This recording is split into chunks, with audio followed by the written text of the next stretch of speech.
Los otros días recibí un mensaje muy interesante de una lectora que tenía El archipiélago de las medusas, aquella historia de ficción que escribí hace unos años, y me contaba que había hecho un trabajo en un taller literario con sus alumnos respecto de relacionar las historias del archipiélago con un texto de Gilles Deleuze.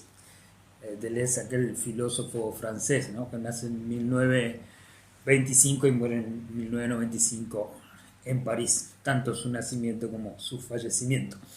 Respecto de un texto que tiene Deleuze, lo escribí acá porque imprimí el mensaje de esta persona: Causas y razones de las islas desiertas se llamaba el texto de Deleuze, que en realidad no es un libro. Yo lo he visto por internet como compendio de otros libros que se han hecho sobre sus obras, pero fue un texto que él había hecho para unos geógrafos, para un grupo de pensadores de la geografía, nada que ver con la filosofía, pero él refiere a cómo se van generando las islas y a partir de ahí él toma esa idea y lo relaciona con las conductas humanas, es decir, las islas desiertas con el ser humano. Entonces esta lectora me contaba que vinculaba esos conceptos con el archipiélago, ¿no? Que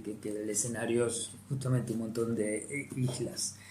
Y a partir de ahí hicieron un ejercicio donde surgen un montón de cosas. A ver, esto implica necesariamente que el autor, en este caso, haya pensado en eso. No, necesariamente no. Ahora, lo que sí nos está diciendo que cada lector puede hacer una interpretación libre y asociaciones dialécticas con otro montón de cosas, incluso que no tengan necesariamente que ver con la literatura, ¿sí?, sino con otros tipos de escritos, de pensamientos, hasta de saberes estéticos. A ver, y yo me puse en el lugar de los alumnos y también hice ese ejercicio porque fui a buscar el texto de Deleuze. Es fácil de encontrar en internet, aparte es un texto corto. A ver, me interesó, primero te pongo en contexto rápidamente, él plantea que existen dos formas, y esto es real, no es ninguna elucubración, de formación de las islas, ¿no? Una cuando el mar invade el continente y deja aislada justamente una porción de tierra.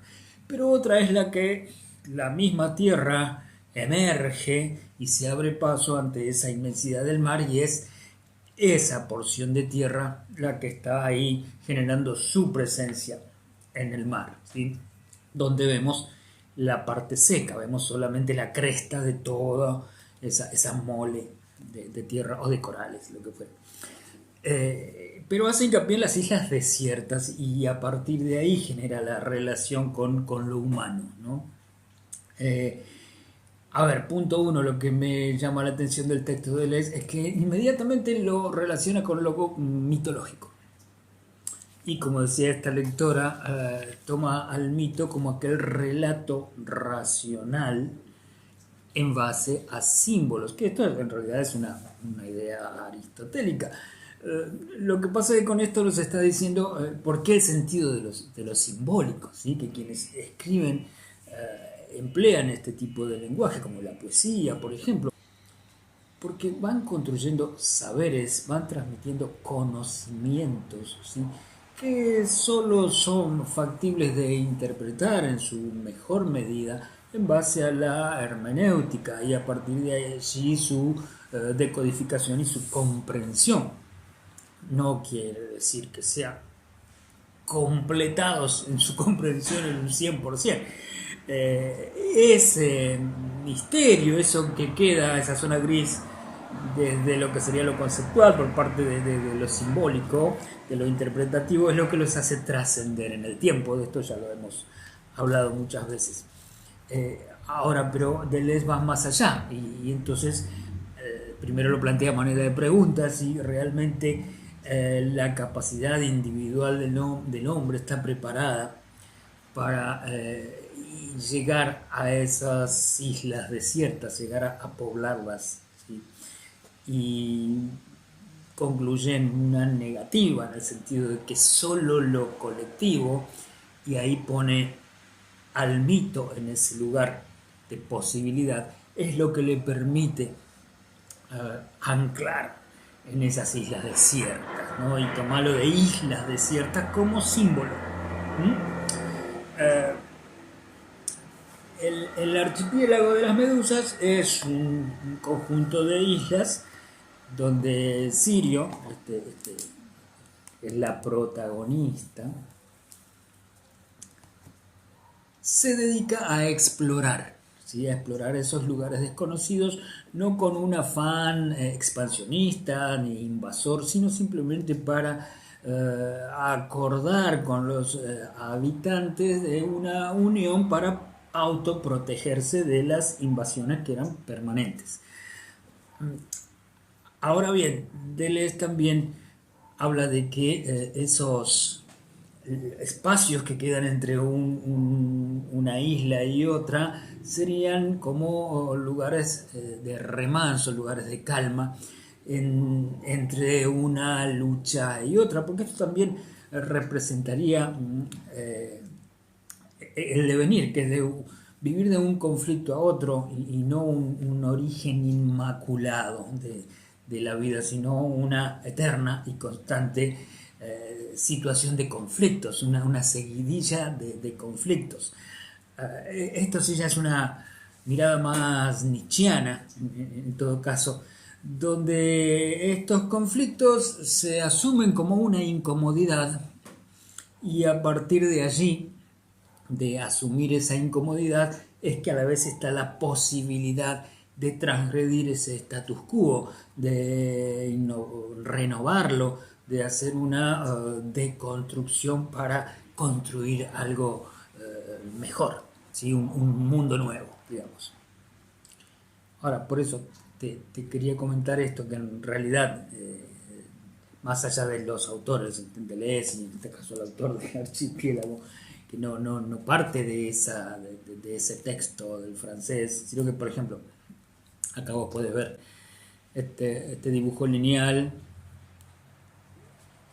en realidad lo tomé del Parlamento de Budapest. Es un croquis que hice estando del otro lado del río y lo usé como parte del escenario donde viven estos personajes.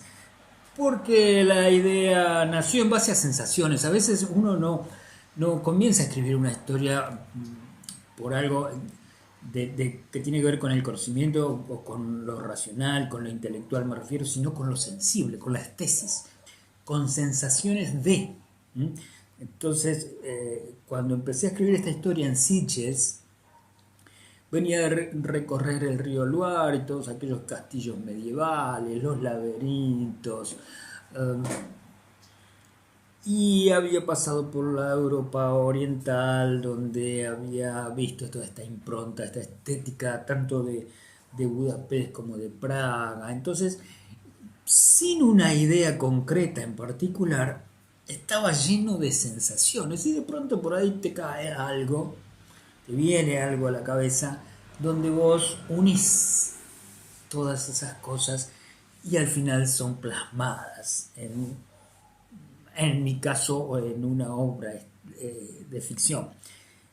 Siempre busco el tema de lo estético, no del ensayo, no de lo concreto. Lo mismo hago con la plástica o con la gráfica. Porque ahí en la estesis está mi posibilidad, y hablo así en mi caso, de manejar el mundo de lo simbólico para poder transmitir cosas más allá de la obviedad de la trama en sí misma.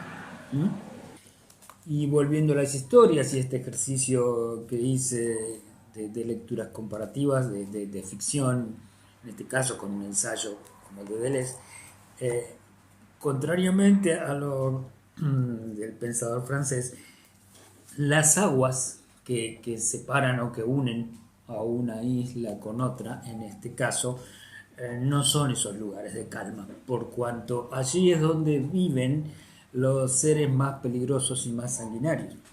A los seres terrestres prácticamente la comunidad ya los ha domesticado e incorporado. En cambio, los seres más salvajes son los que viven justamente en esas aguas. Por lo tanto, digamos que no hay lugares de paz. Es todo un escenario predispuesto a los conflictos y de ahí es que surgen las aventuras. De todas maneras, hay lo que llamamos una alternancia, ¿no? Los lugares sin explorar, los lugares ya explorados, los lugares conquistados, tierra y mar, superficie y profundidad, es decir, estas variables que más allá de ser una dualidad o un concepto binario, ¿no? Como eso que nos quiere marcar de alguna manera el pensamiento vigente e imperante en nuestro presente, en nuestros tiempos que nos ha tocado. Digo, de esos binarios, es decir, bueno, que lo represento con esto de tierra y mar, lo binario de cuerpo y mente o cuerpo y espíritu, el adentro y el afuera, hombre y máquina, etcétera, etcétera. Yo cada vez más me estoy sintiendo más cómodo en la idea de que no hay fronteras en eso, sino que hay un intersticio. Y dentro de esa zona intersticial es donde podemos trabajar el mundo de lo simbólico y manejarnos desde el plano estético, desde la estesis, sé como sensibilidad, para interpretar y transmitir un montón de cosas que a mí me cuadran mucho más desde mi mirada con el presente y quizás con lo que esté por venir.